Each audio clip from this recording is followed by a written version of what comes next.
Bueno, primero muchas gracias por estar acá. Eh, para nosotros desde la Subcomisión de Conocimiento Abierto de CONARE específicamente estamos aquí tres compañeras, Alexa del Tecnológico, eh, yo Andrea Mora de la Universidad Nacional y Andrea Méndez de la Universidad Técnica de la UTN. Eh, es un placer para nosotros estar acá. Quisiéramos pedirles que se va a habilitar el chat para preguntas. Yo las voy a filtrar al final para hacerle en un espacio preguntas a la compañera Alexa. Y entonces les agradecemos que nos dejen las preguntas por ahí. Y en este momento André Méndez va a proceder a darle una bienvenida a la compañera Alexa, a la que agradecemos el espacio. Buenos días, más bien muchísimas gracias por estar con nosotros y compartir este evento pero tan importante en estos tiempos en los que estamos. Le damos la bienvenida a nuestra experta, Alexa Ramírez, quien es bachiller en Ingeniería en Computación del Instituto Tecnológico de Costa Rica. Además, es máster en Inteligencia Artificial Avanzada de la UNED de España. Actualmente labora en la Editorial Tecnológica de Costa Rica, donde se desempeña como editora técnica de la revista Tecnología en Marcha y encargada del portal de revistas científicas del TEC. Ha dictado múltiples charlas y conferencias sobre revistas científicas, visibilidad académica y ciencia abierta dentro y fuera del país. Entonces es un gran lujo y un honor tener a Alexa con nosotros y le damos la palabra. Muchísimas gracias. Muchas gracias, compañeras Andrea Méndez y Andrea Mora por la invitación de la charla y por la presentación. Yo necesito compartir la pantalla, bueno, para poder compartirles la presentación que preparé. Entonces, Andrea, yo necesito que me des ahí como el... Pues ya le pido a Char. Que me...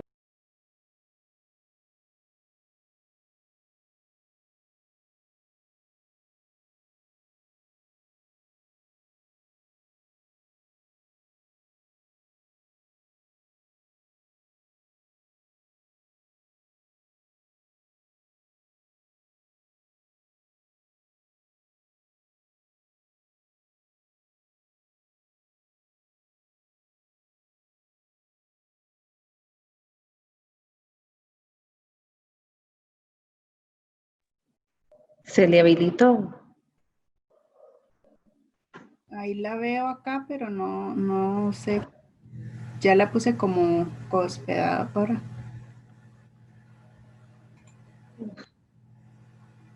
Ya. Ahí se ve la pantalla de Alexa ya.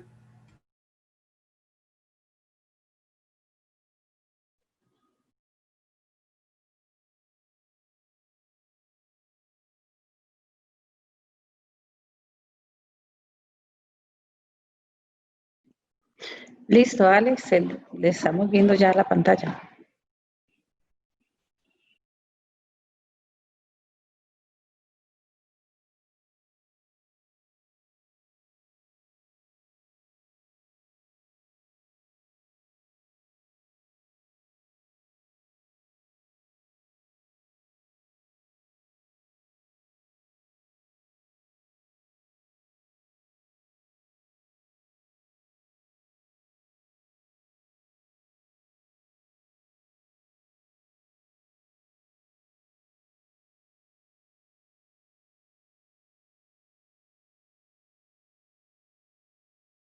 Ok. Y ahora sí se escucha. Sí, es que se me fue un momento. Ok, Listo. voy a dejar la presentación así para evitar cualquier problemita. Ahí la ven, sí. Sí. Perfecto, y la escuchamos súper. Ahora sí, voy a dejarlo. Ok, bueno, muchísimas gracias nuevamente. Yo les vengo a compartir esta presentación que titulé ¿Cómo mejorar la visibilidad de mi producción intelectual? Basándome más que todo en identidad digital y divulgación del conocimiento. Entonces vamos a empezar.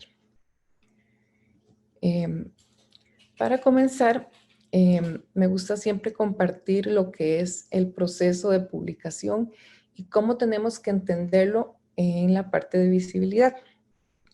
En el proceso de publicación, sea cual sea nuestro objetivo, ya sea publicar un artículo, publicar la tesis, un libro o cualquier obra de nuestra producción, debemos de pasar por estas 4 etapas, básicamente. La primera que es investigar, hacer el trabajo, hacer todo lo que son la recopilación de datos, análisis de los datos. Después de ese proceso viene la parte de la escritura. En la escritura yo necesito tomar varios elementos en cuenta. Uno de ellos es en qué formato voy a publicar, en qué idioma voy a publicar y empezar con la redacción de ese documento. En la siguiente etapa está la etapa de publicación, donde voy a divulgar mi trabajo o donde yo quiero publicarlo. Si es un libro, en cuál editorial yo la quiero publicar, si es en El País o fuera de él, si es un artículo científico, en cuál revista, si va a ser una revista de alto impacto o una revista a nivel nacional. Todo eso lo tenemos que ir decidiendo en la etapa de publicación. Y aquí es donde muchos cometemos el error de pensar que en la etapa de publicación se termina ese proceso. O sea, yo publico mi artículo, publico mi tesis y ya terminé ese proceso. Pero la verdad es que falta una etapa más. Esta etapa es la etapa de divulgación, la etapa que nos permite dar visibilidad a esa producción que estoy realizando.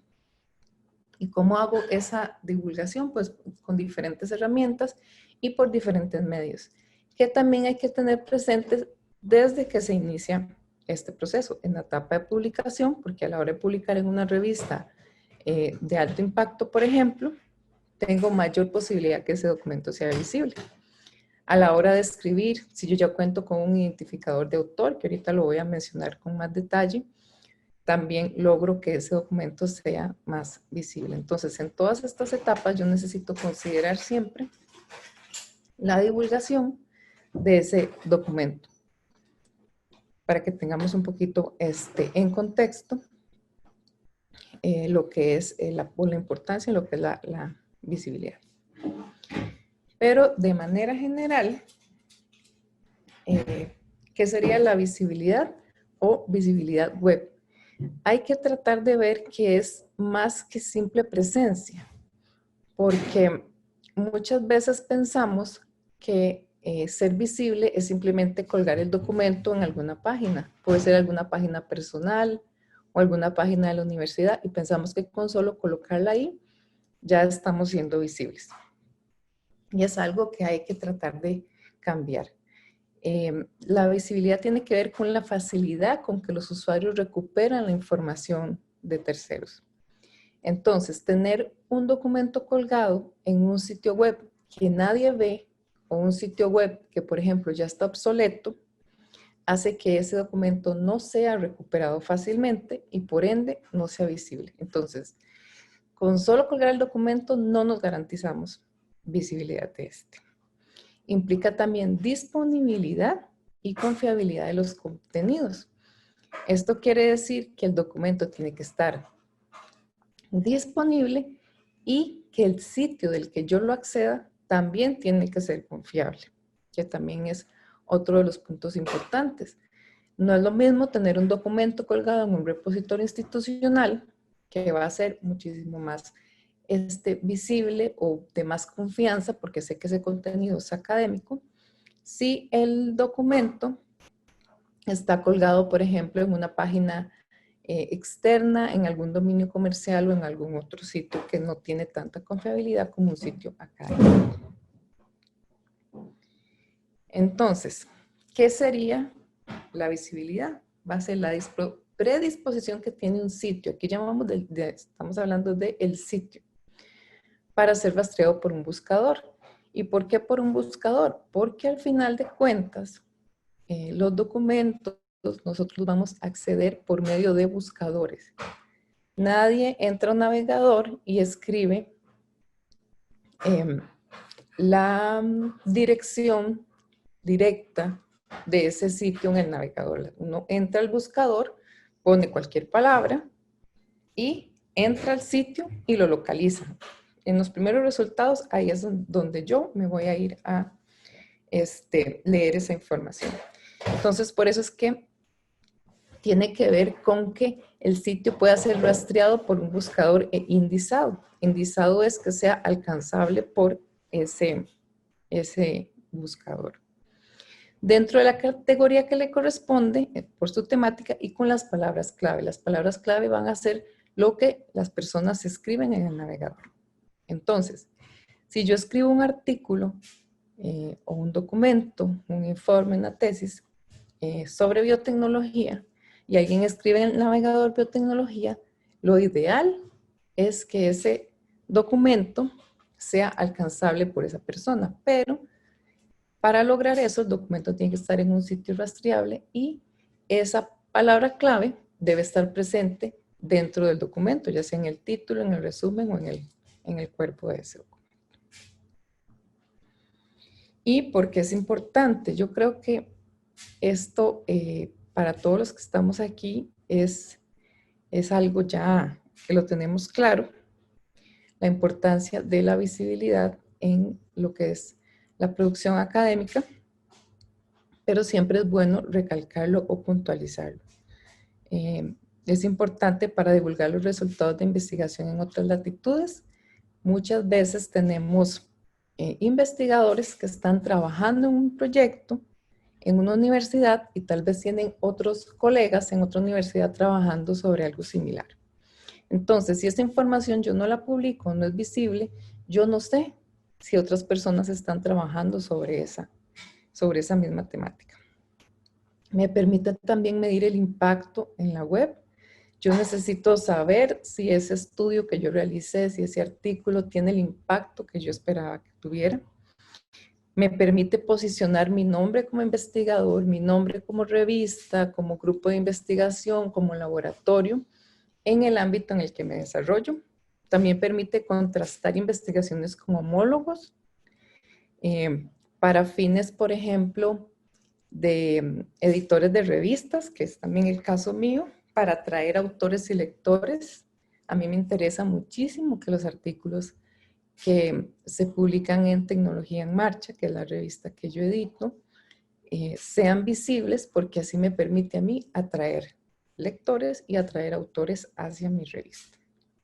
Entonces, dependiendo en el ámbito que nos desenvolvamos, es muy importante por cualquier parte que lo veamos. Y aquí es donde surge la pregunta. Todas las diapositivas que siguen van a ser con algún tipo de pregunta. Y la idea es llegar a una respuesta. Es cómo ser visible. Lo que siempre nos dicen, o lo más tal vez sencillo de pensar, es publicar en revistas nacionales e internacionales. O en revistas indexadas, que es también lo que nos comentan mucho en la universidad. Pero no se puede quedar solo ahí. También hay que estar o que esas revistas estén en bases de datos y en repertorios que le permitan mayor visibilidad en la web. También incluir documentos en repositorios institucionales. Entonces, ahorita vamos a ver también por qué es que tener un documento en un repositorio institucional me va a aportar más visibilidad a mis trabajos. Y otro elemento importante a tomar en cuenta, además de cómo ser visible, es cómo me localizan en la web. Aparte de ser visible, hay que poder atribuir el documento a un autor y a una institución. ¿Y qué quiere decir esto? Me imagino, y esto cuando hemos dado esta charla, siempre las personas afirman que así es. Todos en algún momento hemos buscado el nombre, nuestro nombre en Google, por ejemplo. Me imagino que la mayoría aquí lo ha hecho, si no es que todos. Entonces siempre es interesante buscar el nombre, ver qué resultados obtuvimos con esa búsqueda. Y algo muy importante es ver cómo aparece nuestro nombre en esa búsqueda. Eso es algo muy importante de revisar. Aparece el nombre completo, aparece el nombre con el primer apellido, aparece con el segundo, aparecen solo los apellidos. Esto es un tema bastante amplio de ver, porque al tener, si tuviéramos un nombre bastante diferente, por así decirlo, o un nombre no tan común, pues sería muy fácil que los resultados que obtengamos sean de nuestra persona. Pero al existir tantos nombres o tantos nombres comunes, es muy probable que encontremos información que no sea referente a nosotros. Entonces, ¿qué pasa con esto? Por ejemplo, si yo busco, ya sea en un buscador generalizado como es Google, o uno más especializado o académico como Google Scholar, pueden aparecer el nombre de diferentes maneras. Por ejemplo, yo ahí les pongo mi caso. Si yo hago una búsqueda, puede aparecer de todas esas formas. ¿Y esto a qué se debe? Se puede deber a varias cosas. El primero es la falta de normalización a la hora de firmar nuestros documentos. Si desde un principio que empezamos a publicar, desde que hicimos nuestra primera publicación, que puede ser un artículo científico o una tesis de licenciatura o una tesis de maestría, conocíamos esta información, pues poníamos nuestro nombre completo o normalizado. Si no teníamos conocimiento de esto, y muchos autores les pasa que tienen 30, 40 años de publicar y ponen el nombre con el primer apellido, luego escriben otro artículo, lo ponen con los dos apellidos, luego firman otro artículo y ponen el segundo nombre con los dos apellidos, etc. Los sistemas de citas anglosajones toman la última palabra, que sería en este caso la última palabra, que sería el segundo apellido, como el apellido principal, y el resto de palabras lo toma como nombres. Entonces es muy común que se suprima el primer apellido y quede el segundo apellido como el apellido principal. A la hora de asignar lo que son artículos a un autor, los sistemas determinan que todos estos son personas diferentes o son autores diferentes.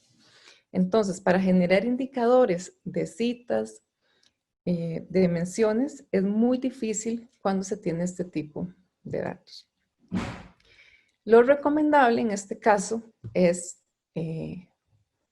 pegar lo que es el primer y segundo apellido con un guión para poder tener los nombres normalizados o el apellido normalizado. Y que los sistemas lo tomen como una sola palabra y se evite esa pérdida de información.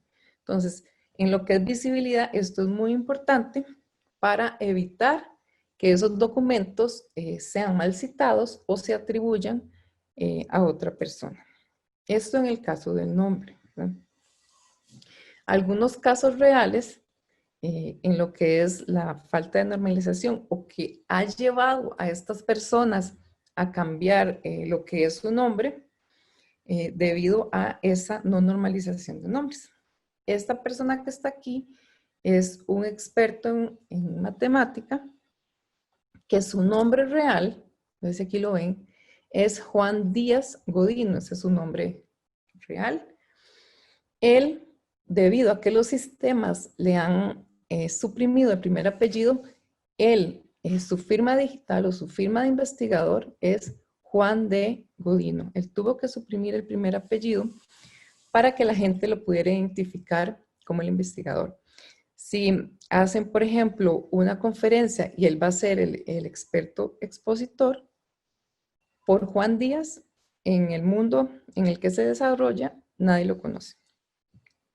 Su nombre conocido es Juan Godino, a pesar de que ese es su segundo apellido.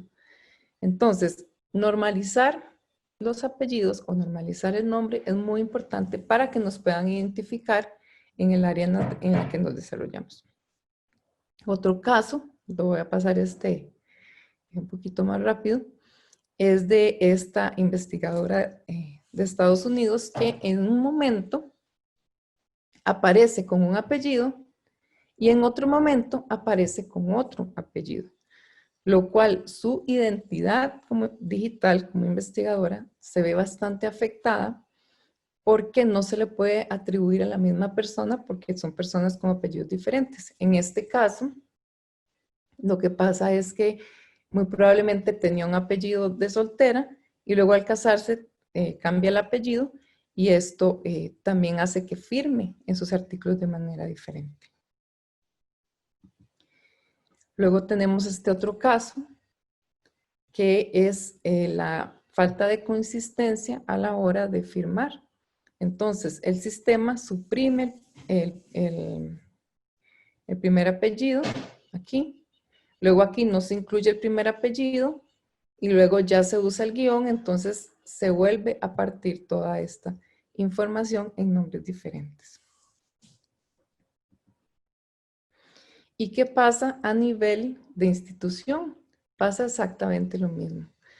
Para poder generar indicadores sobre instituciones o la producción científica de una universidad, es muy importante también poner el nombre de manera correcta. Les pongo el ejemplo del tecnológico, que en este caso el nombre oficial es Instituto Tecnológico de Costa Rica, pero muchos investigadores ponen su afiliación como Tecnológico de Costa Rica, como cualquier traducción del nombre en inglés. Inclusive hay autores que aparecen solo con las siglas, como ITCR, TEC, y hasta algunos solamente incluyen la escuela a la que pertenecen. Entonces, esos documentos pueden ser localizables, se puede identificar el nombre del autor, pero no se puede identificar de manera correcta a qué institución pertenece. Entonces, es muy importante incluir siempre el nombre completo de la institución para poder ser parte de los indicadores de la producción científica, si es que el documento es visible, y que ese nombre esté correctamente escrito. En las universidades deben de existir normas sobre cuál es el nombre oficial de la institución y cuál sería su acrónimo oficial, que siempre se pone, o es recomendable ponerlo a la par, si es necesario. ¿Verdad? Y si existe alguna traducción oficial al inglés del nombre de la institución, porque hay algunas revistas que así lo piden el nombre en inglés. Debería usarse siempre en español, pero si ya alguna revista lo pide, porque hemos tenido casos de revistas que piden a los autores el nombre o la traducción del nombre de la universidad, debería existir también un nombre oficial que la institución así lo defina.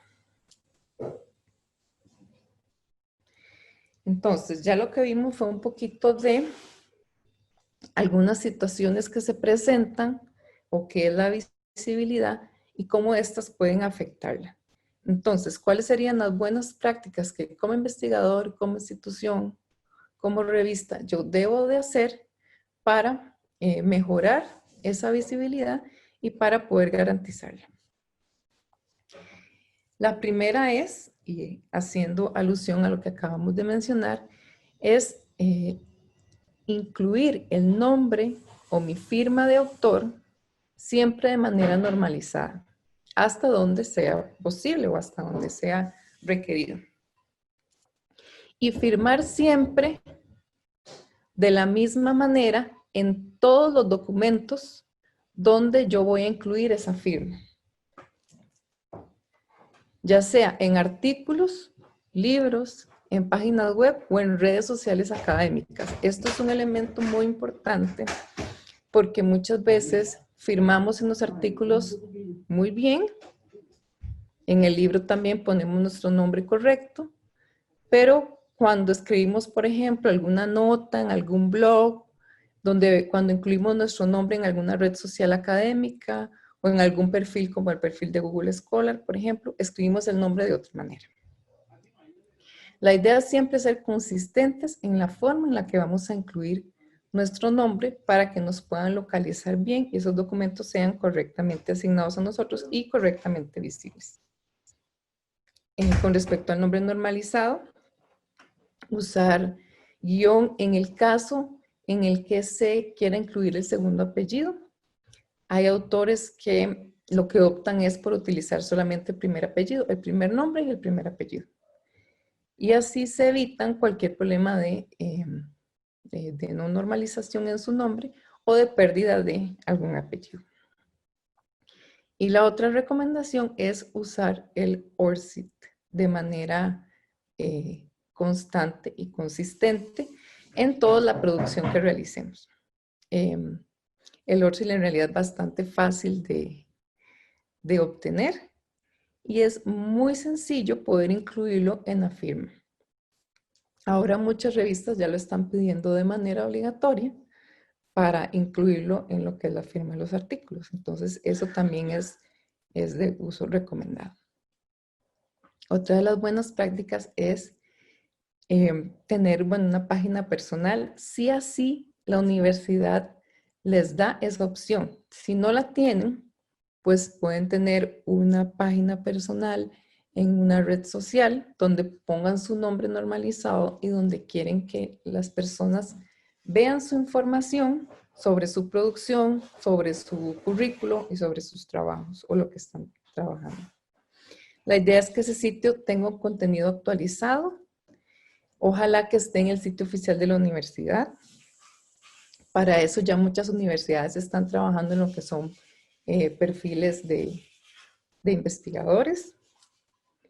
Y que ese diseño también sea, que tenga contenido profesional y ojalá que esté vinculado con otras redes y con otros sitios. Tener perfiles en redes sociales académicas. Aquí yo siempre hago la salvedad de que tener un perfil por tenerlos, ¿verdad? Que si salió ahora ResearchGate o que si LinkedIn salió últimamente, por ponerles un ejemplo, las personas empiezan a crear, los investigadores a crear perfiles en todas las redes que van saliendo o que están teniendo más uso en ese momento. Y les pasa que después tienen 3, 4 perfiles por ahí. Lo más importante es evaluar cuáles redes sociales académicas existen, cuáles pueden ser mejor para mi labor como investigador, para mi labor como editor de revista, como bibliotecario, cuáles me pueden funcionar mejor para mi labor. Por ejemplo, LinkedIn funciona más en la parte empresarial para encontrar trabajos, por ejemplo, y moverse en ese ambiente o en esa red de contactos. Lo que es ResearchGate en la parte más para investigadores, para compartir con homólogos de otros países. También ahí hay trabajos, pero son una parte como más académica. Entonces, ver qué es lo que yo quiero y qué es lo que me puede funcionar mejor. Tener, para mi criterio, 1 o 2 perfiles máximo, que es lo que las personas pueden tener actualizado. Es muy importante que si tengo un perfil, esté lo más actualizado posible. Un perfil se puede actualizar cada 6 meses o cada vez que tenga alguna información nueva que incluir, que cambie de trabajo, que tenga un título nuevo, que tenga una publicación nueva. Y ese tipo de cosas pueden ocurrir cada 3, 4 meses dependiendo de qué tan productivos seamos o qué tanto estemos generando. Entonces es muy importante que esos estén actualizados para que si alguien llega a encontrarlos en la web o en esa misma red y puedan ver su información de lo que ustedes están trabajando. Si entro a un sitio, por ejemplo, y veo que desde el 2005 esa persona no tiene publicaciones, entonces lo que pienso es que ya no está trabajando en esa área o que ya no está publicando. Y tal vez esa persona sí está publicando, pero no hay información al respecto en ese perfil. Entonces lo más importante es tener esos perfiles lo más actualizados posibles.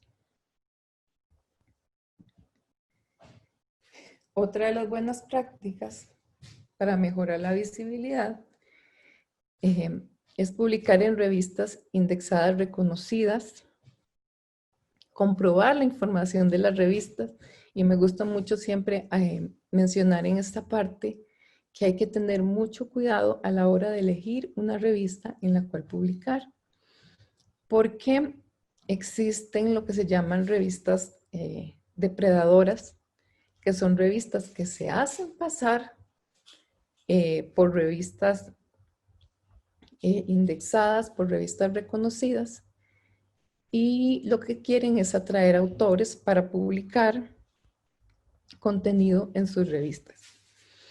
Hay que tener mucho cuidado porque hemos tenido casos donde se envían los artículos, se proponen en una revista de este tipo. ¿Por qué? Porque tiene un nombre parecido a una revista, por ejemplo, muy reconocida. Si uno no revisa bien los datos, puede que esté en manos de una revista depredadora. Por ejemplo, comprobar que de verdad la revista está indexada donde dice que está indexada, porque cualquiera puede crear una página web de una revista y ponerle el logo de Web of Science o el logo de Scopus o el logo de Redalyc. Y simplemente es un logo que se pone ahí. Hay que verificar que efectivamente esa revista está indexada donde dice que está. Si no tenemos conocimiento de esa información, podemos consultarla en lo que son los servicios de apoyo a la biblioteca. Los compañeros bibliotecólogos siempre tienen esa información muy a la mano y conocen muy bien esas bases de datos. Entonces, apoyarnos con ellos para poder saber si una revista es de verdad está indexada y si de verdad es una revista reconocida en la que podemos publicar. Ahí me parece que, bueno, hay una pregunta. Vamos a contestarla de una vez. Dice, me gustaría confirmar cuál es la mejor forma para establecer el nombre de uno. Por ejemplo, Anthony Araya Hidalgo. Entonces entendí que la mejor forma sería Anthony Araya-Hidalgo. Si quiero usar mis dos apellidos o simplemente Anthony Araya. Así es. Sí, Anthony, primero muchas gracias por la pregunta. Exactamente sería cualquiera de esas dos formas que estás indicando ahí en el chat. Anthony Araya-Hidalgo. De esta manera no se te suprime el apellido Araya. O Anthony Araya, si quisieras solo usar el primer apellido. Eso ya es a gusto de cada autor, de cada persona, ¿verdad? Si elige usar los dos apellidos o si elige usar solo uno. Lo que, con todo gusto, lo que te quede más cómodo, ¿verdad? Casi siempre las personas aquí en el país utilizamos los dos apellidos, entonces tratamos de unirlos por un guión para que al momento que nos citen, te puedan citar como Araya-Hidalgo, A, ¿verdad? Y no se te pierda lo que es el primer apellido. Perfecto. Ok. Seguimos. Entonces, entre las prácticas de las revistas, también otro elemento que nosotros recomendamos es preferir revistas de acceso abierto o que permitan algún tipo de depósito. La idea de que sea de acceso abierto es porque va a tener mucha más visibilidad que si ponemos una barrera económica a ese artículo. Si tengo un documento y tal vez alguien lo quiere consultar, pero resulta que está en una revista de paga, pues va a ser más difícil que esa persona lea el documento, lo accese y lo cite, si tiene que pagar algún monto por acceder a él. Si definitivamente queremos publicar en una revista que es la mejor en nuestra área, pero no es de acceso abierto, entonces ver si podemos llegar a algún consenso con el editor para poder depositar ya sea un preprint o un postprint en el repositorio institucional y que ese documento de igual manera sea accesible, pero por esa otra vía.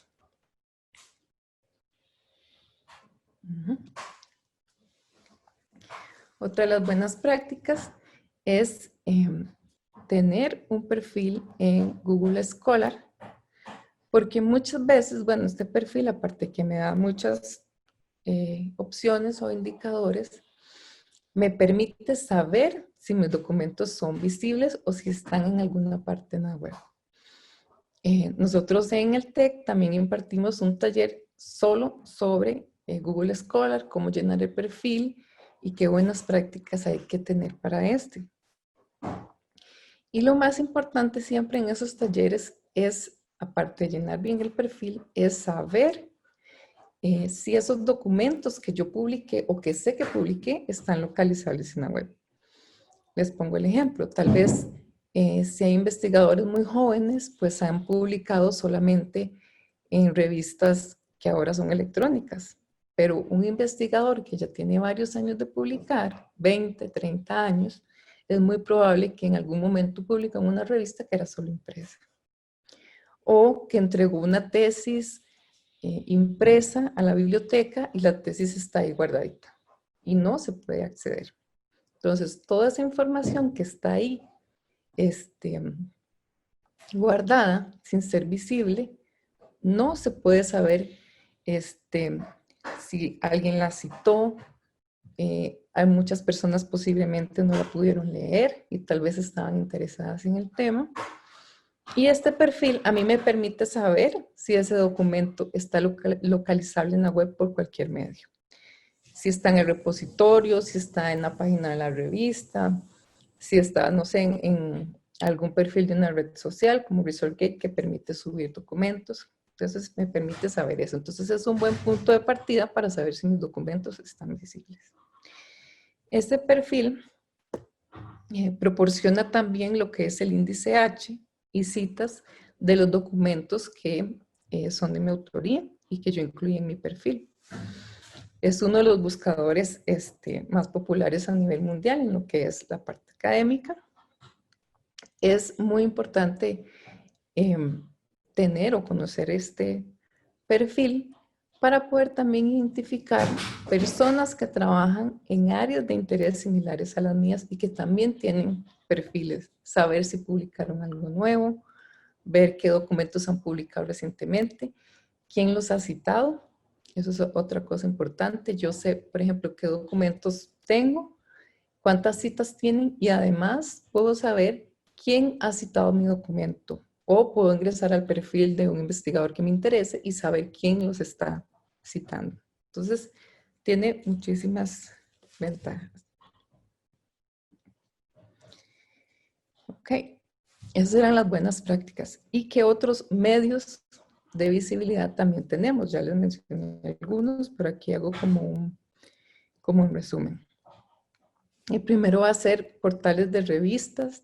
Es muy importante siempre publicar en revistas que ojalá estén incluidas en algún portal o en algún sitio oficial de la institución, que tengan repositorios de los documentos, depositarse en los repositorios. También es importante que apoyarse con los compañeros bibliotecarios de cada universidad que les pueden ayudar a cómo subir los documentos en el repositorio de cada institución. Yo no sé si sabían que cada universidad tiene un repositorio institucional. Ahorita les voy a mostrar algunos de ellos. Otro medio de visibilidad es la página web de la institución, en la cual también se hacen vínculos a los repositorios institucionales, a los repositorios, los perfiles en redes académicas. Eso es otro medio de visibilidad. Y los perfiles, como ya lo mencionamos, de Google Scholar o Google Citation. Estos son algunos de los portales de revistas institucionales. Todas las universidades tienen uno. Lo importante de estar en ellas o de publicar en cualquier revista que esté en ellas es que estos sitios son visibles por medio de otros sitios adicionales. Es decir, todo lo que yo publique en una revista de la Universidad de Costa Rica no solo va a ser visible por medio de ese sitio, sino que también va a ser visible por medio de los repositorios institucionales. Todo lo que sea visible por ese sitio va a ser lo que llamamos nosotros cosechado por estos repositorios institucionales. Entonces, ¿qué tenemos aquí? Ya tenemos un segundo punto de visibilidad. Ya no tenemos solo un medio, sino que tenemos dos del mismo documento. Ahora bien, a nivel nacional, y gracias al apoyo de CONARE y la Subcomisión de Conocimiento Abierto, se creó el Repositorio Nacional de Costa Rica, el repositorio KIMUC. Este repositorio cosecha todos los documentos de los repositorios institucionales de las universidades. Entonces, este es otro medio de visibilidad. Entonces, con un documento que yo suba a algún repositorio, de algún portal, perdón, de una de las revistas, es visible por el repositorio institucional, que a su vez es visible por este repositorio nacional. Vamos a ver qué nos preguntan por aquí. Tenemos otra pregunta. Dice, bueno, antes también dice, en mi caso, que nunca he realizado una publicación porque me gustaría recomendaciones para iniciarme en ese ambiente de investigación, publicación. Soy ingeniero industrial con amplia experiencia en la logística que ocurre dentro de la cadena de suministro, manejo de centros de distribución y ahora gestiono el almacén institucional de la UNA y doy clases de administración en los cursos de análisis de procesos productivos y administración. Con algunos tips and tricks para hacer mi primera publicación. Bueno, eso es una pregunta bastante importante la que nos hace Anthony. En cuanto a las publicaciones, yo siempre les recomiendo publicar sobre algo que hayan hecho, ¿verdad? En el proceso de publicación es importante a la hora de escribir, lo que vimos ahora, la primera diapositiva, es investigar o hacer. Yo no puedo publicar sobre algo que yo no haya hecho, o es más difícil escribir sobre algo que yo no haya hecho. Entonces, si tu área de experiencia es la logística de la cadena de suministro, entonces podría ser, por poner un ejemplo, porque no soy tal vez tan familiarizada con esa temática, es algún proceso eficiente, por ejemplo, que hayan hecho para mejorar esa cadena de suministro. Por poner un ejemplo, alguna metodología que les hizo más eficiente ese manejo en los centros de distribución, por así decirlo. Entonces, ¿qué es lo que se hace primero? Es investigar o ver, por ejemplo, cómo es el proceso actualmente, luego definir una metodología para poder mejorarlo y luego ver si de verdad la aplicación de esa nueva metodología mejoró ese proceso y de ahí obtener los resultados. Lo importante de investigar es que no siempre vamos a obtener los resultados que esperamos, ¿verdad? Puede ser que se mejoró en un 50% o puede ser que se mejoró en un 5% o no se mejoró, ¿verdad? Entonces, todo eso es importante. Y no porque el resultado no haya sido una mejora muy significativa, es que no sea importante. Entonces, eso también es importante tenerlo en cuenta. Sí, yo siempre recomiendo eso, escribir sobre algo que ya investigué, porque hay gente que quiere escribir sobre la marcha mientras va escribiendo, mientras va haciendo, y es más difícil porque yo no sé exactamente sobre, o a ciencia cierta sobre lo que quiero escribir. Ajá, procesos de mejora para la integración o sobre pronósticos para la demanda. Exacto, algo así que ya hayas por lo menos hecho y sea mucho más fácil escribir. Ahí lo importante es saber a qué revista te gustaría escribir, ver el formato de ese documento y también investigar sobre cursos de redacción de artículos o sobre cuáles son como, hay otra charla que nosotros damos también que es sobre elementos clave para la publicación de artículos científicos, pero ya es un poquito más específica. ¿Okay? Ale, hay otra pregunta de Karen Herrera que dice ¿qué papel juegan las redes sociales como Facebook y Twitter para potenciar la visibilidad de la producción académica? No, perfecto, pregunta. Si me da un momentito, le contesto porque adelante voy a hablar un poco sobre cómo medir la visibilidad y sobre la importancia de las métricas alternas y ahí viene mucho lo que es Facebook y Twitter. Entonces le puedo contestar si gusta un momentito más adelante, que ya vamos a hablar sobre ese tema. Y ahí ya le puedo contestar.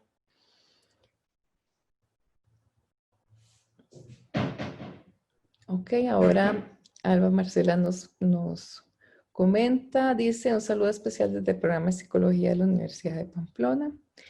Es un tema de interés en este momento y nos gustaría ampliar la información al respecto. ¿Será posible una articulación institucional? No sé si esa pregunta es directamente para mí o para tal vez para la subcomisión de conocimiento abierto, ¿verdad? Pero no sé si se refiere tal vez a una colaboración mutua. Me parece que sí, nosotros siempre estamos en la mayor disposición. No sé si esa sería la pregunta para poder llevarlo tal vez este tipo de información a la universidad. En ese caso sí estaríamos completamente en disposición. Que nos regale el correo para ponernos en contacto con ella. Ahí nos puede dejar el correo y nosotros con todo gusto nos ponemos en contacto. Ok, muy bien. Entonces, los comentarios del repositorio nacional, es muy importante entonces tener los documentos, ya sea en alguna revista a nivel nacional o que esté en algún portal. En el caso de Costa Rica, sí les podemos garantizar que todo lo que esté en alguna de las revistas de las universidades va a estar en el repositorio institucional y a la vez va a estar en el repositorio nacional, que a su vez está en este repositorio internacional o latinoamericano que se llama la referencia. Entonces, vean que con solo tener un documento en una de las revistas a nivel nacional, va a estar en diferentes focos o diferentes vías de visibilidad en la web. Entonces, esto a mí me permite ser visible. Todos estos sitios manejan lo que son estándares y formatos de metadatos que permite que esa información sea altamente rastreable por los buscadores, que eso es en realidad lo que queremos, que esa información sea visible, que la información la gente la encuentre, que encuentre el documento, que lo lea y que eventualmente lo cite. Y esto es lo que logran este tipo de sitios, este tipo de iniciativas.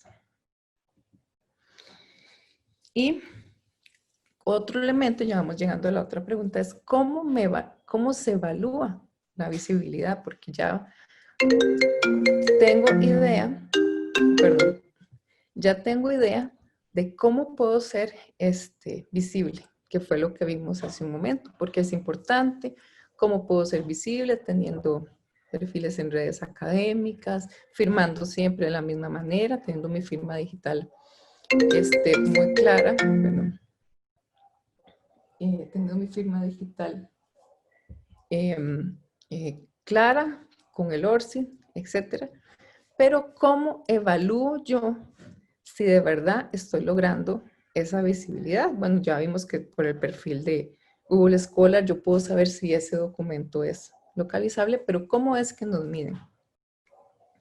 Nos pueden medir de diferentes formas y eso también hay que ser conscientes de que si mi investigador de al lado, por ejemplo, tiene 200 publicaciones, entonces yo también quiero tener 200 publicaciones. Entonces, a veces no nos van a medir o de esa manera. Nos pueden medir por volumen, que es algo muy importante. Nos pueden medir por la tasa de visibilidad, que en realidad es lo que interesa.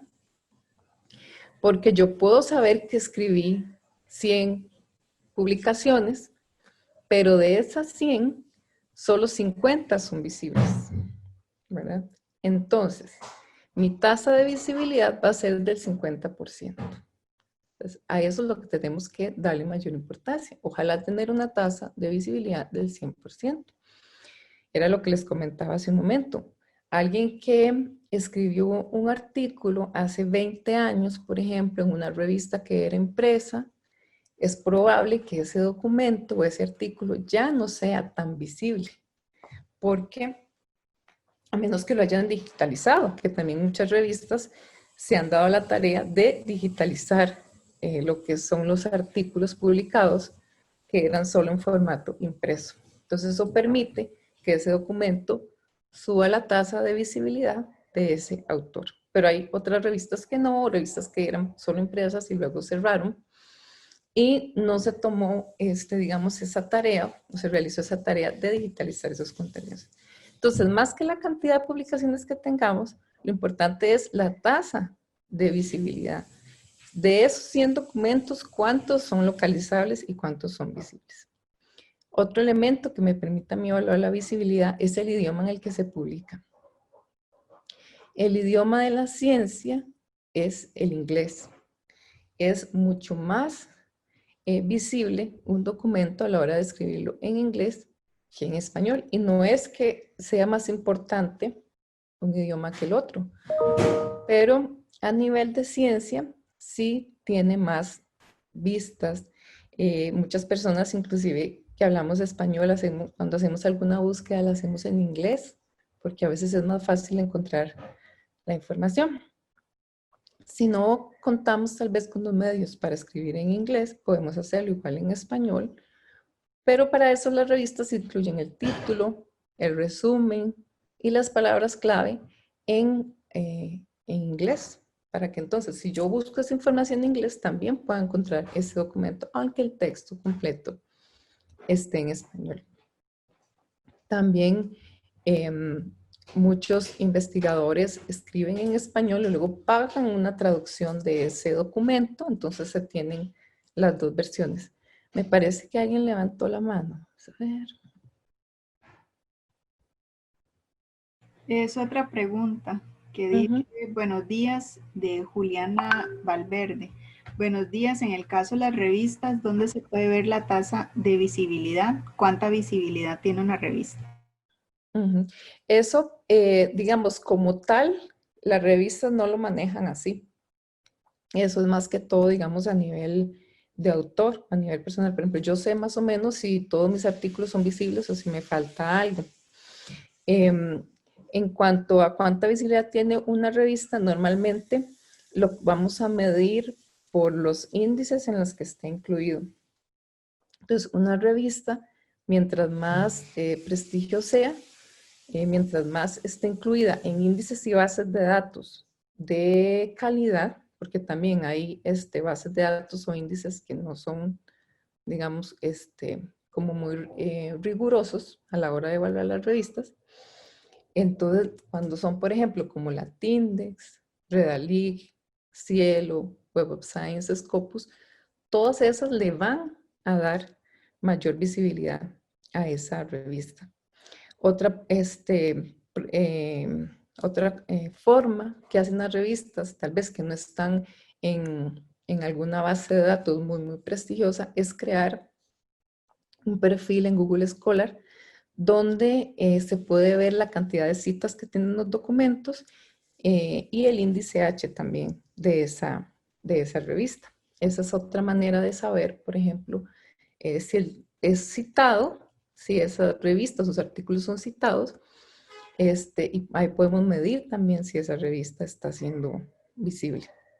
Si, por ejemplo, nos encontramos una revista que no está en ningún índice, en una base de datos, puede ser que sea una revista que apenas está empezando a circular, debería de estar por lo menos en la Tindex, que inclusive ahora es bastante, ya también es bastante riguroso, y eso nos permite garantizar que la revista es de calidad y que por ende va a ser visible, porque ya se evalúan varios criterios de lo que es el sitio web de las revistas, que eso también afecta todo lo que es la parte de la visibilidad. Pero la tasa sí se mide más en función del autor. Yo como autor, yo necesito saber cuál es mi tasa de visibilidad. Para las revistas es importante, pero no, ellos no lo manejan como tal. Con gusto. Ok. Otro elemento para evaluar la visibilidad es el área temática. Hay áreas que son más consultadas, por ende tienen como mayor flujo de visibilidad, y hay otras que son áreas que se tienden a visibilizar un poco menos.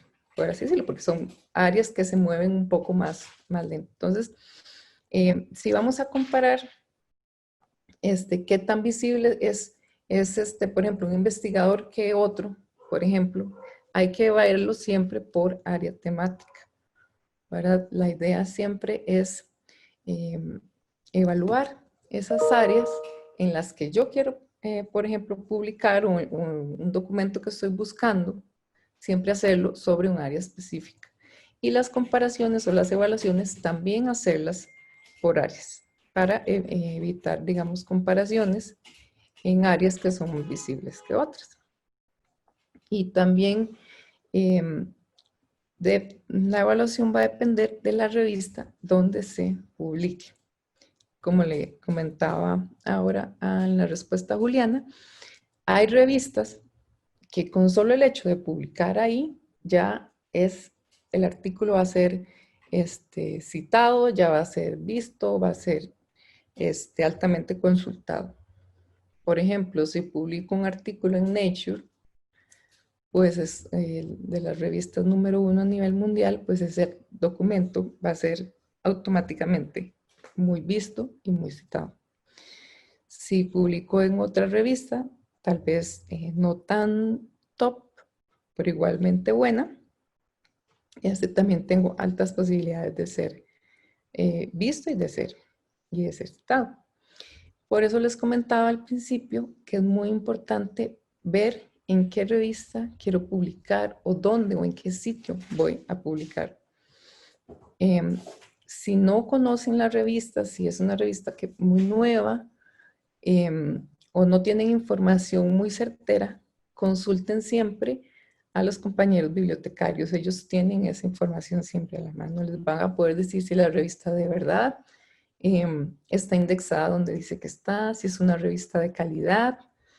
Entonces siempre apóyense con esos compañeros que los va a poder guiar, porque muchas veces la revista puede tener un sitio web muy bonito, puede tener todos los logos de Web of Science, etcétera, pero a veces son revistas depredadoras que no han pasado por ningún proceso de indexación, que no revisan los artículos y se pueden meter en una situación complicada si envían un artículo en una de estas revistas.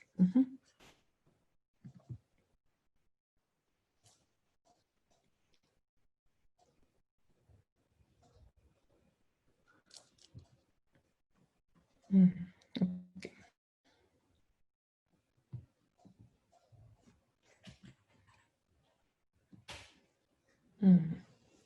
Muy bien. Ya casi terminamos con lo que es la presentación. Eso es la parte de cómo se evalúa la visibilidad. A mí siempre me gusta hacer estas dos preguntas para que tengamos como una perspectiva o veamos si la perspectiva que tenemos se adecua a lo que vamos después a exponer. Entonces, ¿en qué podemos basarnos para medir la calidad de una publicación científica? Y la otra pregunta es, ¿cómo se puede medir la influencia, impacto, visibilidad, etcétera, de una publicación científica? Normalmente, la respuesta a la primera pregunta va a ser que tiene más citas. Siempre va a ser esa. ¿En qué nos podemos medir la calidad? Basarnos para medir la calidad de una publicación. Pues una publicación vamos a decir que tal vez es de mayor calidad porque es más citada, posiblemente porque es más vista, porque se publica en una revista de prestigio, etc.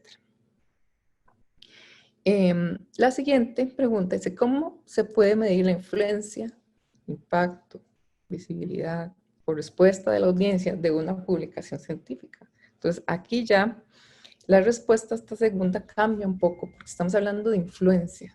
A veces no es tan fácil saber la influencia o el impacto de una publicación, sino hasta que pasen varios años podemos conocer si de verdad tuvo el impacto que esperábamos. El modelo tradicional nos responde a las preguntas anteriores diciendo que con el factor de impacto, si publico en una revista con un factor de impacto alto, entonces es muy probable que esa publicación sea de calidad. El factor de impacto en este caso va a ser solamente para revistas, es muy usado y es de gran influencia, pero se limita un poco porque solo se incluye para algunas revistas en algunos índices, entonces hay revistas que no tienen factor de impacto. También podemos decir que se va a medir la calidad por medio del índice H, es el cual aplica para autores, también puede ser aplicado para revistas, pero no necesariamente una publicación con un autor con un índice H X es mejor que otro autor que tiene un índice H menor, porque igual se tienen que comparar por áreas. Entonces, tienen también sus pros y sus contras lo que es el modelo tradicional. En algunas de las valoraciones a favor es que el índice H, el factor de impacto, una vez que se tiene la revista indexada, son fáciles de calcular. Es un dato exacto, o sea, es un dato cuantitativo, un número, y si otro número es mayor, entonces yo tiendo a pensar que ese otro dato es mejor. Es objetivo. Esas son algunas valoraciones a favor. En contra, es que algunas revistas están mejor representadas en las bases de datos que tienen factor de impacto, obviamente por la parte del idioma. Cada disciplina va a tener sus hábitos de publicación y citación, entonces yo no puedo decir que un autor en medicina es mejor que un autor en ciencias sociales por la cantidad de citas, por ejemplo, porque un área es más citada que otro, simplemente por su disciplina o por sus hábitos de publicación. Y hay que esperar, como les comenté, a veces meses o años para saber si ese documento va a ser citado, si ese documento de verdad está teniendo la influencia que yo quiero o que yo esperaba que ese documento tuviera. Para esto, es importante tener en cuenta las métricas alternas, que como bien lo dice, son alternas. No vienen a sustituir las métricas tradicionales, son un complemento. Entonces aquí le contesto la pregunta a Karen, ¿verdad? Sobre el papel que juegan las redes sociales como Facebook y Twitter.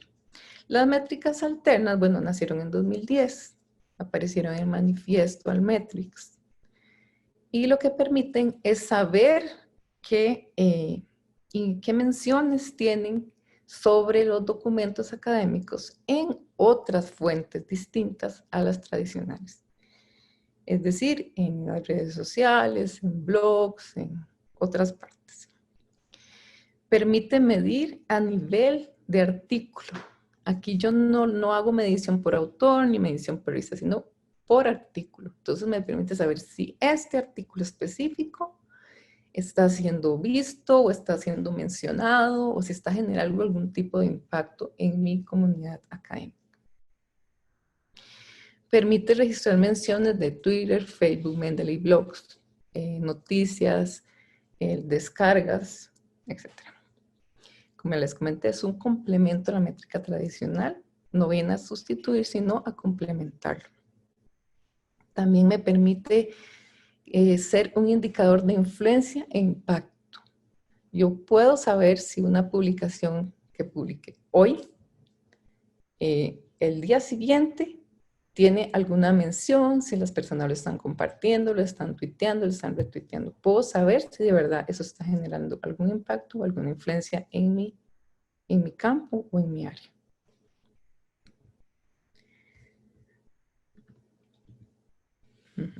¿Dónde se pueden ver estas métricas?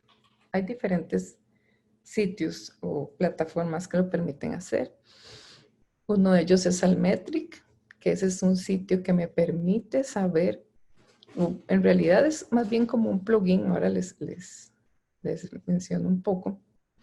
Me permite saber si un sitio tiene algún tipo de métrica o si ha sido mencionado en alguna parte.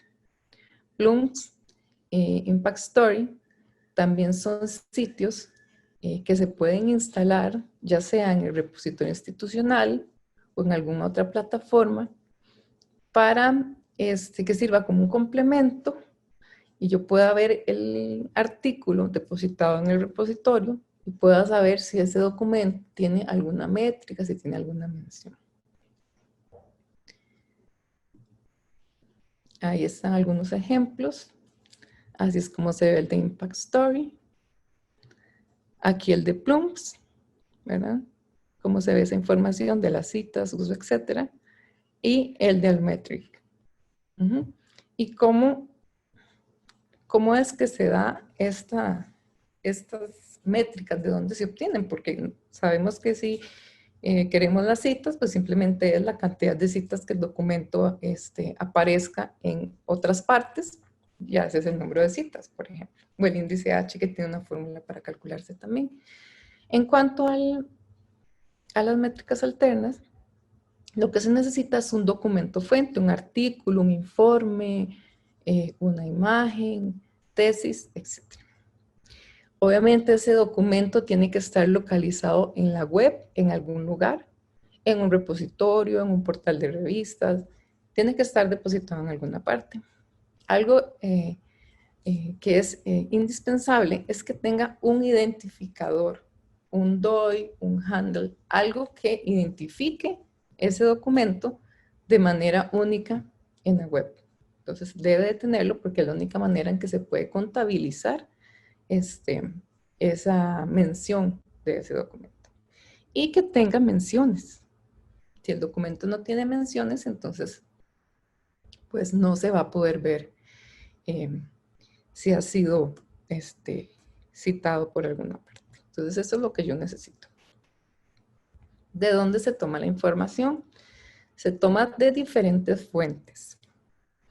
Y así va a ser a calcular este número. No es que ese artículo tenga 1517 menciones. Él hace una ponderación entre la cantidad de menciones y la fuente en donde se menciona.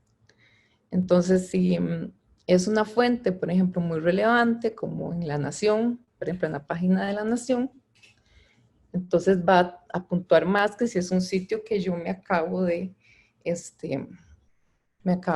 crear el día de hoy, que es un sitio muy nuevo. Esa información la va a reconocer.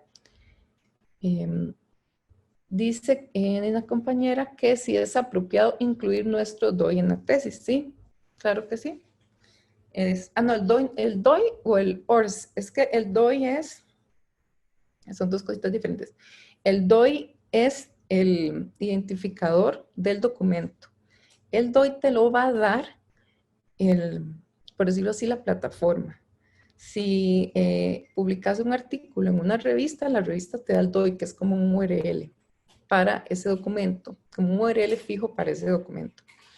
Si estás hablando del ORCID, ese es el identificador de autor y ese sí se lo puedes incluir a la tesis. No sé si esa era la pregunta, son dos cosas diferentes. El DOI es como el URL del donde está el documento y el ORCID es el ID de autor y ese sí se puede incluir en la tesis. No sé si esa era la pregunta. Ok. Entonces, él va a dar un número o una valoración entre la cantidad de menciones en cada fuente y la relevancia de cada una de esas fuentes. Vean diferentes fuentes que existen: documentos, noticias, blog, Twitter, Facebook, Wikipedia, Google+, LinkedIn, YouTube, Pinterest, etc. Donde sea que aparezca, él lo va a localizar. Y así va a generar una ponderación. Un artículo puede ser publicado cualquier día, por ejemplo, hoy o ayer, y ya tener menciones. Por eso es importante, cuando publicamos un artículo, enviarlo o distribuirlo a nuestra red de contactos. Si tenemos Twitter y solemos publicar ahí, o tenemos ya una red de contactos, compartir. Aquí les comparto el DOI, el handle o el ID del documento que tengan de su publicación nueva y la red de contacto es del área de interés de ustedes, entonces muy probable que las personas lo retuiteen o lo compartan o envíen por otra parte. Entonces todo eso permite que el documento sea más mencionado. Voy a salirme un momentito nada más para que vean estos ejemplos. Voy a compartirles el navegador para que lo puedan ver aquí rápidamente.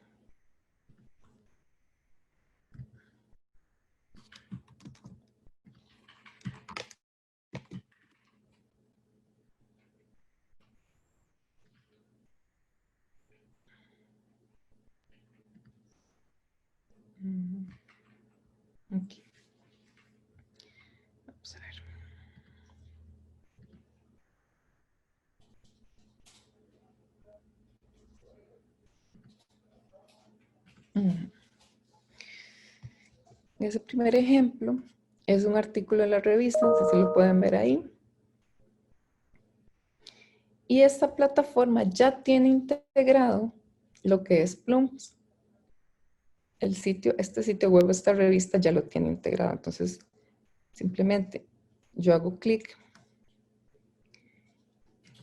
aquí o me paro aquí y él me va a decir aquí alguna cantidad de citas, uso, en este caso clics, las veces que se vieron, que vieron el abstract, las descargas y un poco sobre las métricas a nivel de social media.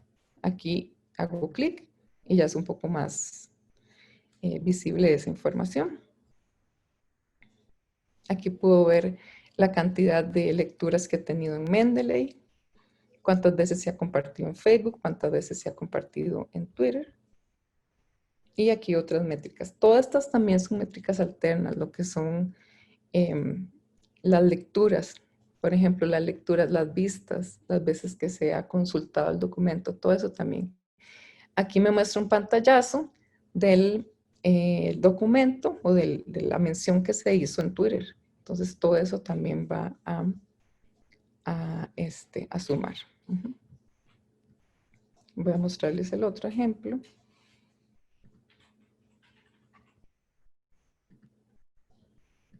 El otro ejemplo que tengo aquí.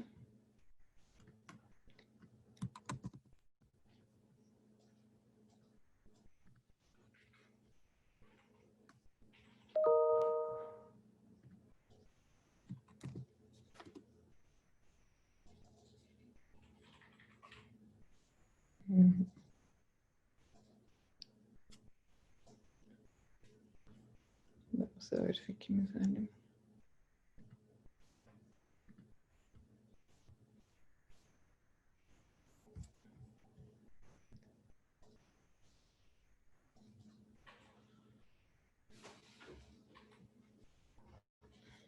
Ahí no lo ven, ¿verdad? Todavía. No, no se ve. No, vamos a ver.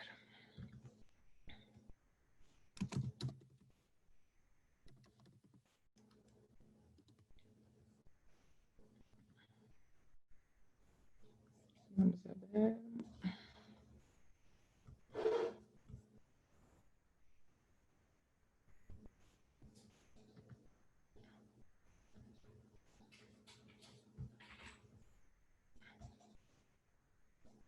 Ok, vamos a ver. Es que no sé por qué no me lo muestra. Bueno, si no, después ahí yo les mando el... Estoy teniendo aquí fallas con esto.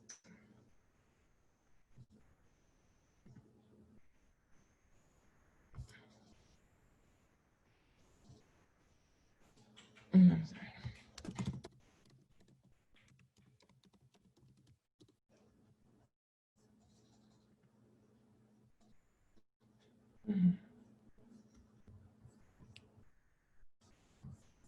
Bueno, voy a compartirles de nuevo la presentación porque no me está dejando abrir esto. Bueno, ustedes después pueden ver estos links si quieren y ahí pueden ver lo que es la información de las métricas. Pero en realidad es algo parecido a esto. Lo que les va a aparecer es esta información del artículo. Les va a decir cuántas métricas tiene y dónde las obtiene. Básicamente esa es la información. Tuve un problemita técnico. ¿Okay? Se va a ver algo así. Solo que quería verlo en vivo, pero no me dejó, pero bueno. Aquí es bastante fácil ver la información. En realidad, lo que tienen que hacer es, bueno, ir a esta página. Se instala como un plugincito al navegador. Van a la página del artículo y él les va a mostrar esta información. Les va a decir de dónde han sido esas menciones, de qué fuentes son, si son, no sé si le pueden ver, lo hago un poquito más grande. De qué fuentes son noticias, blogs, documentos, de Twitter, de patentes, de Facebook, etcétera. Les va a decir exactamente cuántas menciones de cada fuente tienen y en total cuántas él pondera que tienen como métrica alterna.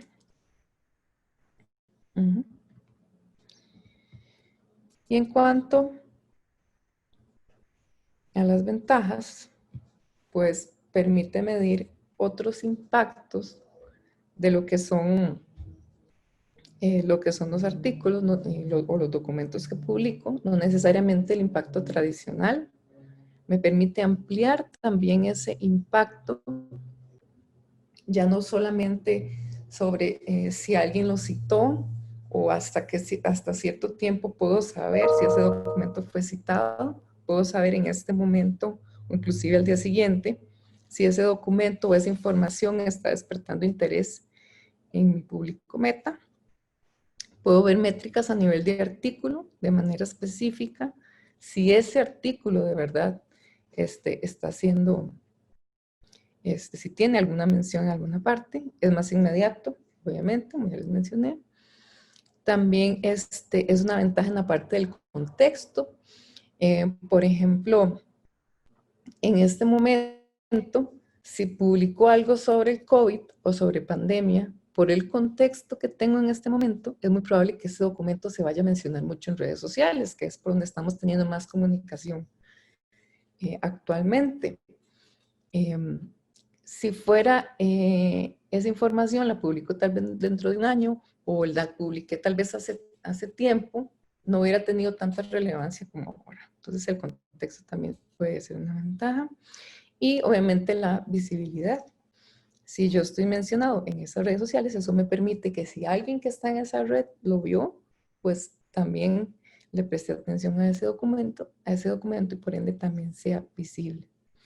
Y como todo, ¿verdad? Tiene algunas desventajas, que es la primera de ellas, es la aceptación. Todavía ha sido muy difícil la aceptación de este tipo de métricas. Muchas veces es porque algunas personas que creen más en el modelo tradicional piensan que estas métricas quieren venir a reemplazarlo. Y como ya les mencioné, no es así, simplemente es un complemento a la métrica tradicional. Algo que me permite saber si ahora el documento en el área en la que me desenvuelvo, en la que quiero investigar o en la que quiero que se posicione, pues tiene aceptación ese documento o esa investigación. Entonces todavía hay mucha resistencia como a ese cambio, más que todo de investigadores tradicionales, que dicen que esas métricas no les aportan mucho, pero sí podemos saber si el documento va a generar impacto en lo que yo quiero o en mi área de interés. El contexto también es importante y también puede ser una ventaja y una desventaja, pero en otro sentido.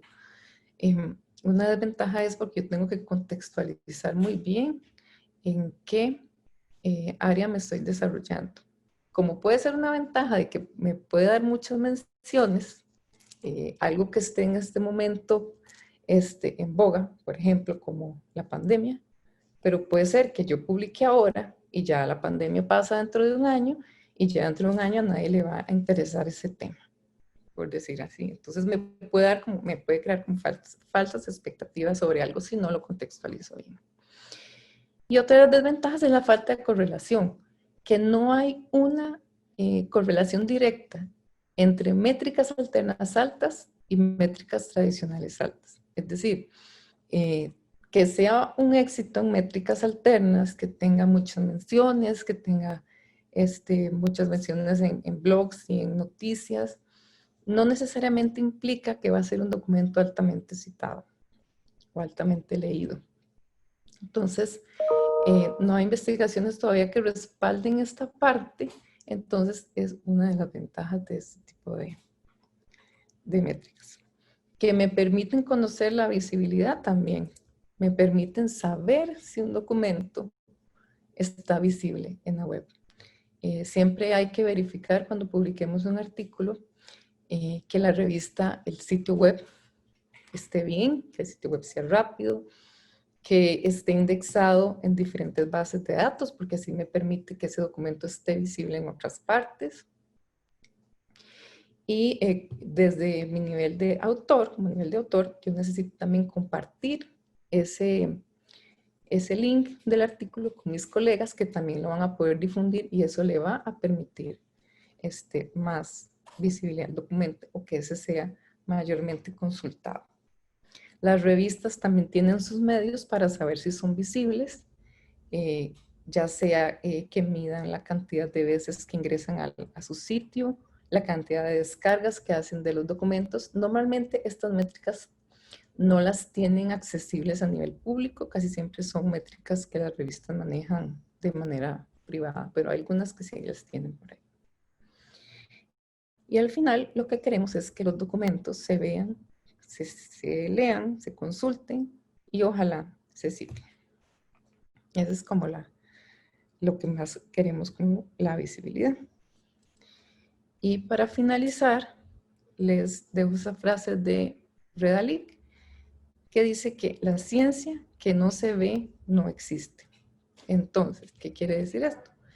Que aunque yo haga la mejor investigación, escriba el mejor documento, la mejor tesis, la mejor ponencia, por ejemplo, si ese documento nadie lo ve, es como si no lo hubiera hecho.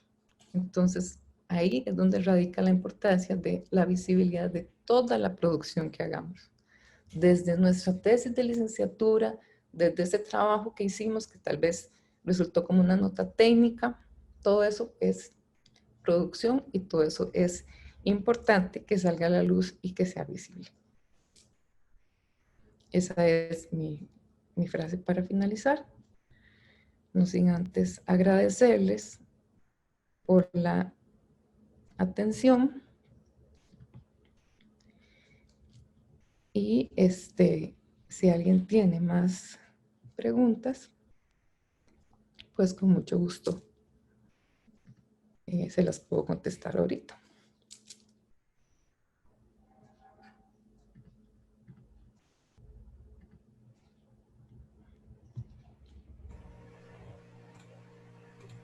No sé si alguien tiene más preguntas o solo las que ya habíamos contestado. Dice que está formulando una, Ale. Ah, ok, claro. Sí, la grabación va a quedar disponible, por eso es importante que llenen el formulario que enviaron al principio, para que entonces puedan poner la información y les hagan llegar la grabación, así como la presentación también.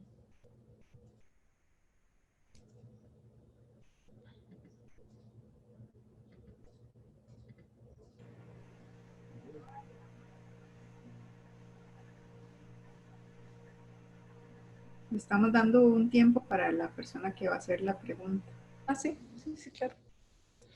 O si quieren hacer algún comentario también, me parece que pueden levantar la mano para que... Hay un comentario de Anthony Araya, dice, de mi parte no tengo más preguntas y le agradezco por esta actividad. Estoy seguro que me va a ayudar a hacer mi primera publicación. No, con todo gusto. Y cualquier consulta, ahí está también mi correo. Por si tiene más consultas en la parte de publicación, con todo gusto le podemos colaborar. Hay una pregunta de FM que dice, ¿existe algún lineamiento de CONARE respecto de la necesidad de publicar los documentos en acceso abierto? Actualmente no existe, no hay ninguna normativa oficial, pero la Subcomisión de Conocimiento Abierto ya tenemos tiempo trabajando en una normativa a nivel de CONARE para que efectivamente todas las publicaciones estén en acceso abierto, ya sea que se publique en una revista de acceso, que no sea de acceso abierto, y se pueda depositar el preprint o el postprint en los repositorios. Estamos trabajando en eso y esperamos el próximo año ya tener esa normativa, resolución, para que así toda la producción que se cree en las universidades esté accesible por las diferentes vías. Sí, la grabación se puede compartir con otras personas, claro que sí.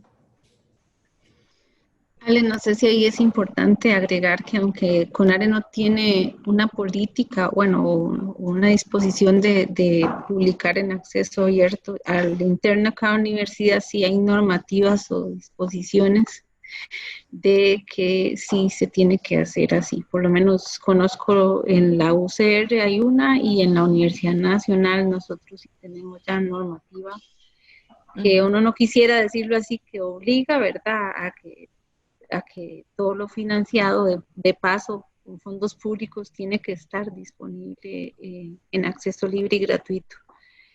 Yo sé que hay excepciones y las normativas lo contemplan, ¿verdad? Pero incluso como recalco, esto no debería de ser obligatorio. Nosotros como empleados públicos que somos o hacemos investigación financiada con fondos públicos, debe de disponerse de esa información que producimos o el conocimiento de forma inmediata, ojalá gratuita, ¿verdad? Y libre al pueblo, porque ya el pueblo pagó por ello, ¿verdad? Exacto.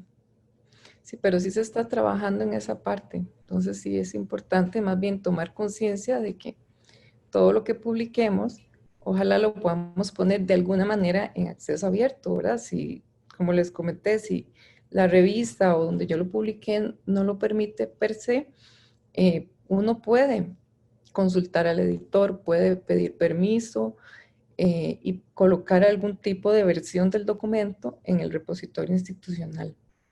Eso sí, sí es posible hacerlo. Y esto también garantiza mayor visibilidad del documento y que la gente lo pueda acceder aunque sea por esa otra vía. Hay otra consulta. Ajá. Cuando un artículo es publicado por varios autores, ¿se debe incluir el ORCID de todos ellos o depende de la revista? Sí, ahí sería bueno poner el ORCID de cada uno, de cada uno de los autores. Las revistas normalmente piden el de todos porque es como en lugar de poner el nombre prácticamente. Eso sería lo ideal.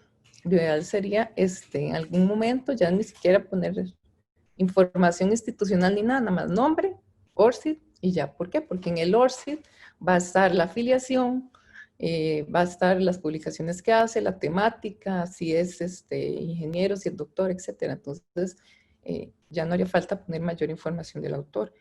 Sí deberían de ser de todos.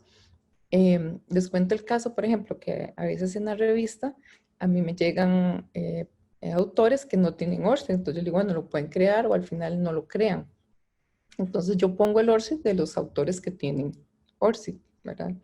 Ahora ya lo estoy pidiendo de manera obligatoria para todas, pero en su momento si alguno no lo tenía, pues no se le ponía eso, solo se ponen los que tienen. Pero si todos lo tienen, mucho mejor incluirlo.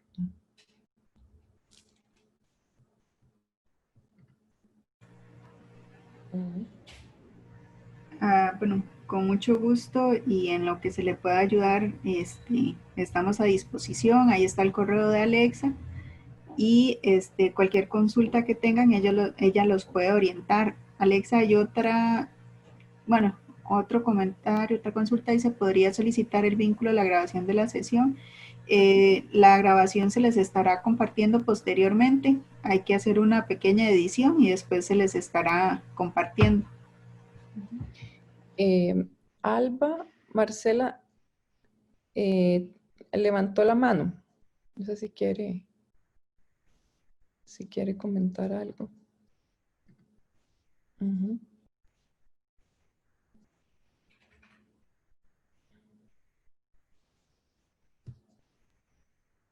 Alma, creo que tiene la palabra.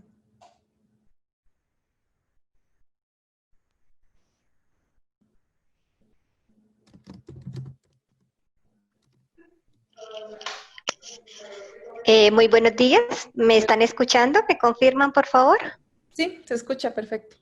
Vale, listo. Bueno, muchas gracias por el espacio. Como bien les comenté hace un momentico, o iniciando la capacitación, mi nombre es Alba Marcela Dueñez y estoy en representación del programa de psicología de la Universidad de Pamplona.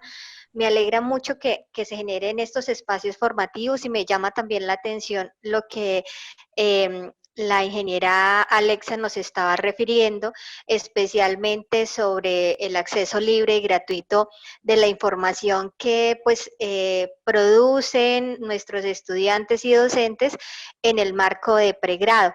Quisiera pedirles el favor, si es posible, nosotros estamos en la creación y consolidación de una revista, pero de nuestro programa de psicología, especialmente también pues para ser una plataforma que permita la visibilización de esa información y pues adicional a eso que también se ofrezca el espacio para otras instituciones. Entonces, en función de ello, quería saber si pues podrían generarme algunas recomendaciones en torno a esos espacios y cómo podríamos involucrarlos a esa parte del conocimiento abierto del cual nos hablaba la ponente. Ujú.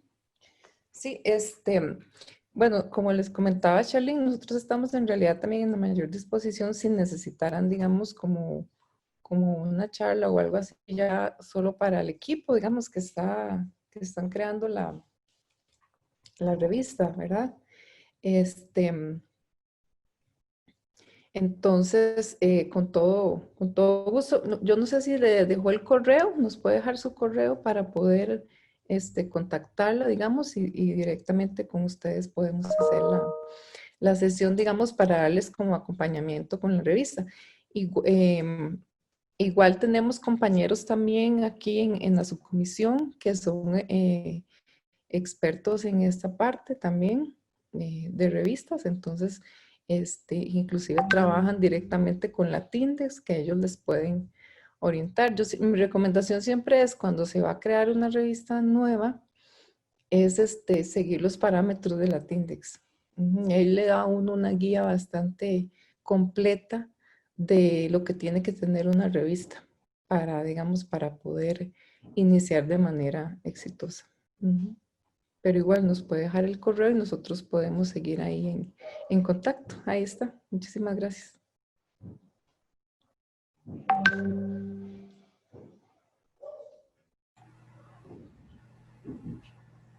Había otro comentario que dice, bueno, ¿y por qué la necesidad de crear otra revista? Hay muchos donde se puede publicar. Sí, muchas veces surgen proyectos o las mismas universidades requieren de alguna revista para promover, como en este caso me dijo que era a nivel de pregrado, la publicación de artículos, ya sean de estudiantes o ya sean de las mismas personas que ahí colaboran. Algunas veces publicar en algunas revistas ya existentes puede ser muy difícil si se está iniciando una publicación. Digo, hay niveles de revistas en todos los sentidos. Entonces, a veces es más fácil, por así decirlo, darle esa opción, ya sea a estudiantes, ya sea a personas que trabajan en alguna área, publicar en esa revista, que tal vez enviarlos a publicar a una revista a nivel internacional, ¿verdad? Por así decirlo, que tal vez les va a ser más difícil iniciar en el proceso de publicación. Yo siempre digo que traten cuando van a publicar, de ir bastante alto, lo más alto que sea posible, pero a veces cuando se están en algunos procesos iniciales, entonces se tiende a publicar a veces en alguna revista de la facultad o alguna revista de la universidad. Puede ser que en esa facultad o en esa universidad no haya una revista de psicología, o las que tengan en el país tal vez no se asocian o no se acoplan, perdón, más bien a las necesidades de ellos. A veces hay revistas que surgen porque es de un área temática muy específica que tal vez en ese campo no hay. Inclusive tal vez no hay en español o solo hay en inglés. Entonces siempre hay que tomar en cuenta, digamos, el porqué de la creación de esa revista.